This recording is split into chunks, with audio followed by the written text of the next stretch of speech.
Away from politics to governance, Taraba State Governor Dambaba Sutai has returned to the state capital, Jalingo, amidst cheers from the people. In a telephone interview with Channels Television, the State Commissioner for Information, Mr. Emmanuel Bello, said since the governor left for treatment after his plane crashed several months ago, the state had followed the law by invoking aspects of the constitution that enables the deputy governor to assume the role of an acting governor. Into office. We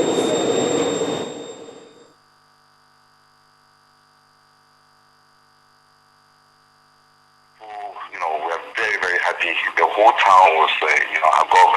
We have friends in the country who came around to see His Excellency. All right. Well, the constitution is very clear on what happens hereafter. In Taraba, we are respecters of the constitution. We have a House of Assembly that respects the constitution. And a lot of people have given us kudos in Taraba for doing just what is constitutionally right. For instance, when the governor had this accident and he left, we were the first in the entire country to get it right on day one. That is, we invoked the relevant section of the constitution, and then the then deputy governor, Alhaji Garba Umar, became the acting governor since then, and he's been playing that role with full powers that the constitution has given to him. So we do what is constitutionally right. This is not a very difficult question. All you need to do is go back to the constitution and see what is the next line of action. And we were a state of law. We respect the constitution a lot. We try not to do anything that is unconstitutional. So I guess we've done the right thing in the past. We're going to do the right thing again. Meanwhile, civil rights activists in the southwest part of the country have challenged the Taraba State Governor, who's just returned from treatment abroad, to speak to the world about his health condition. A civil society network against corruption and the Community for Democracy and the Rights of the People have both insisted that Nigerians, and in particular the people of Taraba State, need to know if the governor is still fit to govern. Arriving in his country after 10 months of absence, the governor was involved in a plane crash which he piloted by himself from his state capital, Jalingo, to Yola.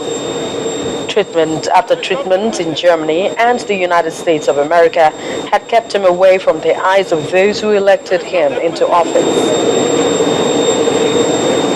His return to continue as governor of Taraba State, though not questioned by his group of activists, the concern is about the stability of his health.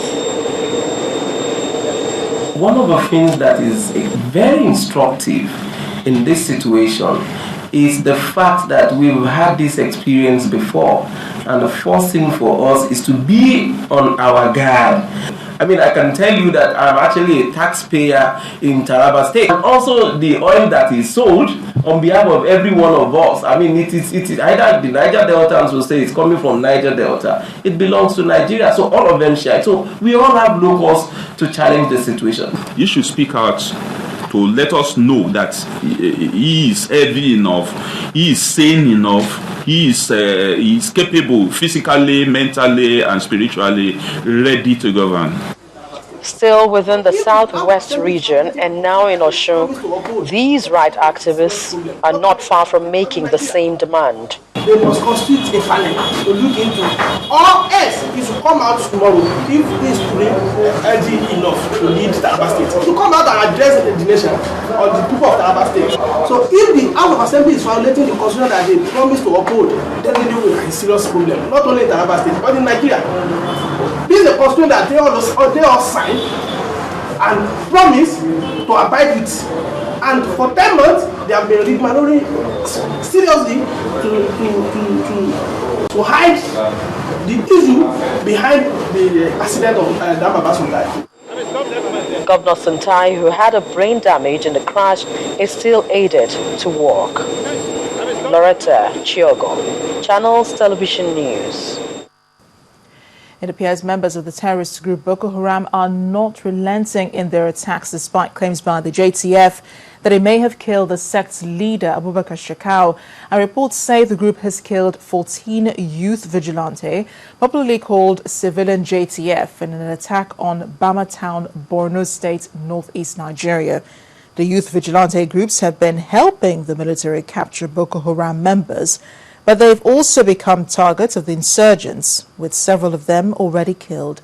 The JTF in Borno had announced that Mr. Shekau may have died between late July and early August from bullet wounds he received during a gun battle at the Sambisa forest.